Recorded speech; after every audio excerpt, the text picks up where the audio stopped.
Hello from me, Lazar Christov. We continue with the next lesson of the CSS course. We have reached Chapter 6. Block, or in English, box model, element padding. These concepts are fundamental to the design of web pages, so it is very important to understand and well mastered before we move on.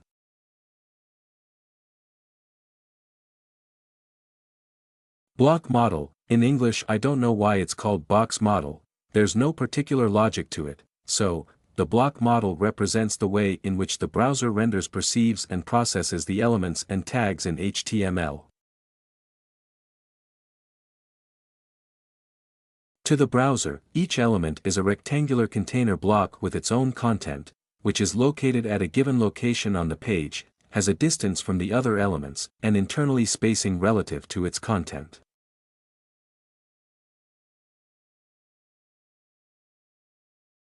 In the CSS block model, each block is represented as a box and can be nested within another and contain other blocks.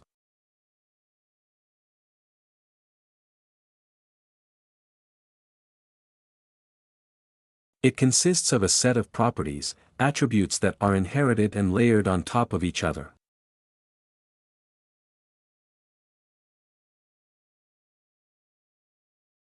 The basis of the block is its content, which can most often be text or an image.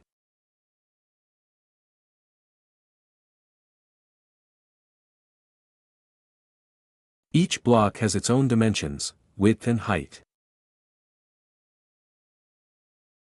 Around the content of the block is placed or wrapped the padding, followed by the border, and finally the margin.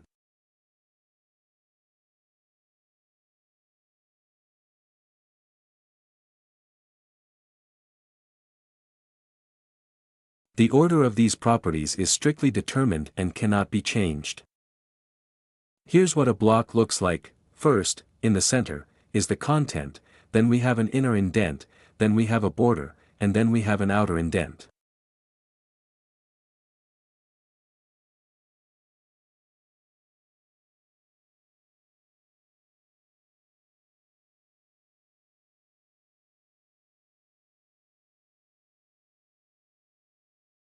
You don't have to specify all of these properties. You can include as many of them as you want, 1, 2, or 3, or none. It's up to you.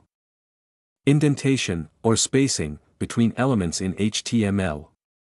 As we have already mentioned, padding, also known as spacing, in this book we will use the term indentation, is divided into two types, padding and margin.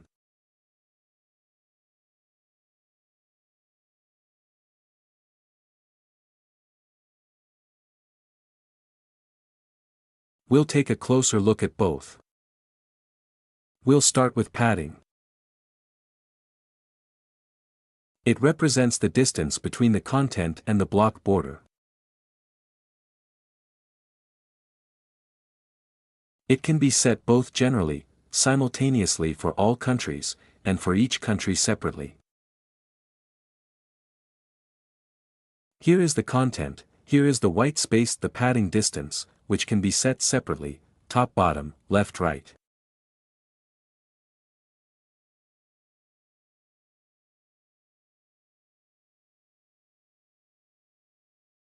Here, let's look at an example, with two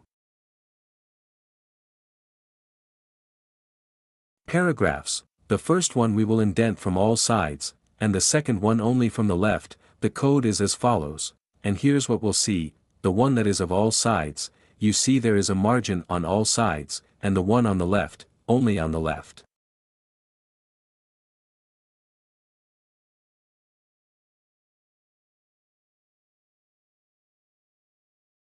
So, outer margin. Outer padding is the distance between the block's border and its neighboring elements or its parent block. So we're talking about something else here. Here is the frame, and for this distance here, we have the same logic as for the inner indent. Again, it can be set both on all four sides, and for each side separately. Here's an example where we'll have two blocks nested inside each other.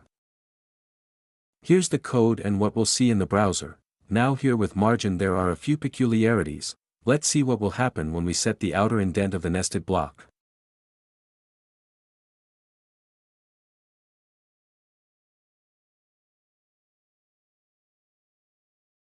The additional code will be as follows, and here's what happens. The second block is symmetrically positioned to the first.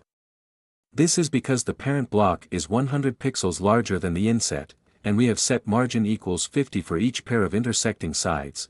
We have 50 plus 50 is equal to 100. But let's see what happens if we set a border and on the nested block.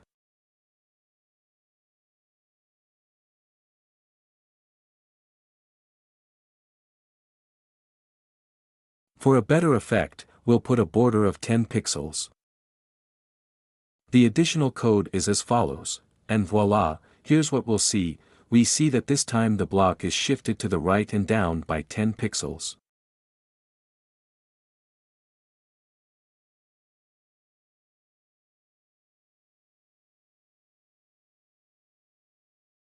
This happens because by default in the box model the size of the frame is added additionally, and actually the browser cannot execute correctly what we have specified, margin times 50 pixels on each side. The browser first performs a margin for the top and left sides, then adds the frame dimensions, and finally a margin for the bottom and right sides, whatever is left. In this case, there will be 30 pixels left. We'll also look at how to calculate the size of the blocks, but we'll do that later, in the next lesson. There are a few more specificities here with the outer indentation. We will explain 3 of them with an example. The first is the outer indentation for nested blocks. The parent block must be given a frame or outer indentation, otherwise the blocks will lying on its upper part.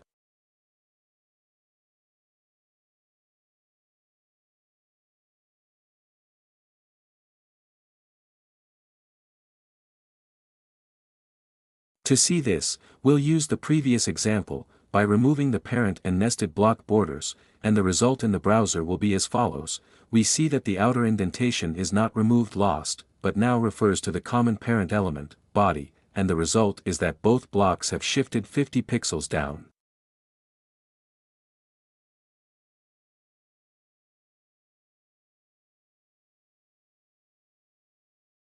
The second example is with an external indent of horizontally located next to each other blocks. In this case the indents add up, i.e. the distance between two adjacent blocks is equal to the sum of their neighbors have stepped back. Here's an example of that, and here's what we'll see. This distance is equal to 90 pixels.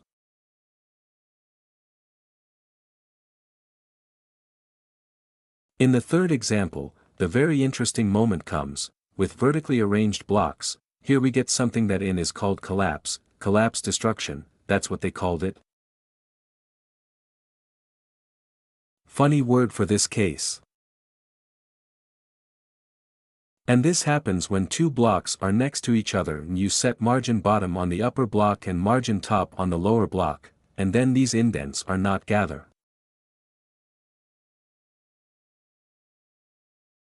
And the bigger one eats the smaller one, so to speak, destroys it, according to the English expression, and only the bigger indent is fulfilled. Here, as a basis we will use the previous example as a basis and we will change it slightly and insignificantly. We set the top block to 50 px, and the bottom block to 40, and we see that the distance remains 50 px, because only the top indent is valid. So, now we'll look at ways of setting indents. There are different and abbreviated ways for specifying margins. For a single page, you write normally, margin for both the page and the margin. So, for all sides together there are 4 ways of writing.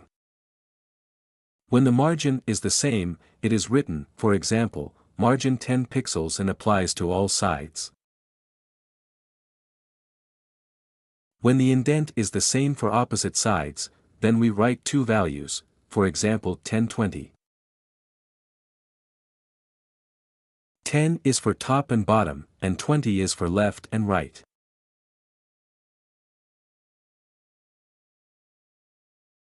Option 3, 3-value indent. To be honest, this is the most confusing option for me and I don't use it.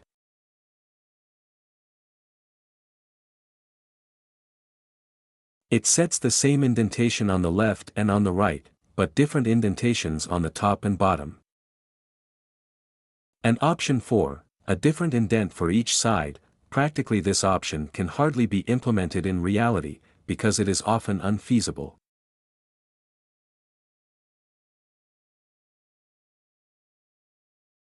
The indents do not have their own background color.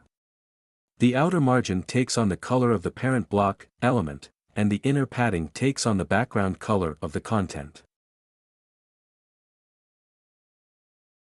Only the border frame can have its own color. Here is a diagram that illustrates all this. Frame.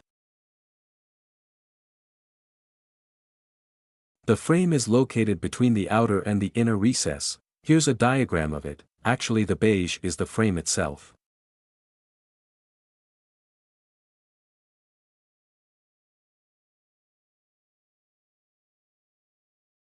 As with the indents, the frame can also be set for each country separately or for all countries together. But unlike them, it has its own specifics and peculiarities. In CSS, there are three main properties that define and set a given border: its width, the line style, and the color.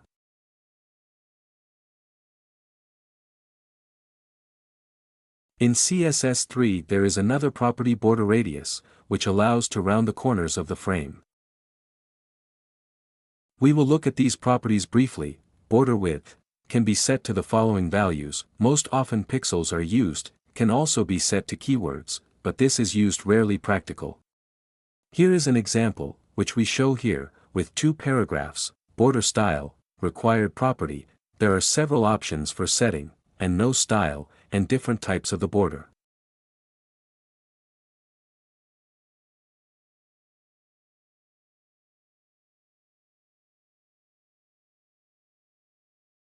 Here I have shown them in an example. A dashed line, they're double lines. Border color defines the color of the border. You can use the methods for setting colors that are the normal ones for the color property. For these options, we won't dwell on them, we've looked at them before.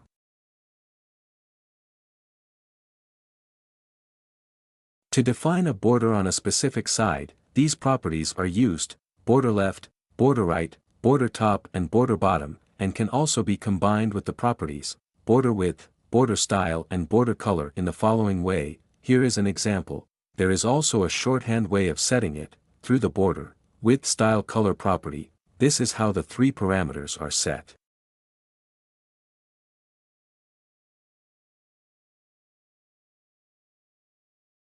For example, for pixels thick, type, color, and this is seen in the example. Border radius is the new property that gives the ability to round the corners of the frame, but we'll look at that in the next lesson.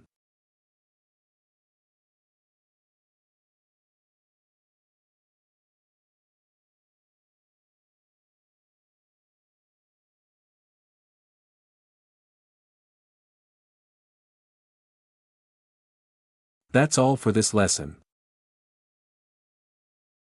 Best regards.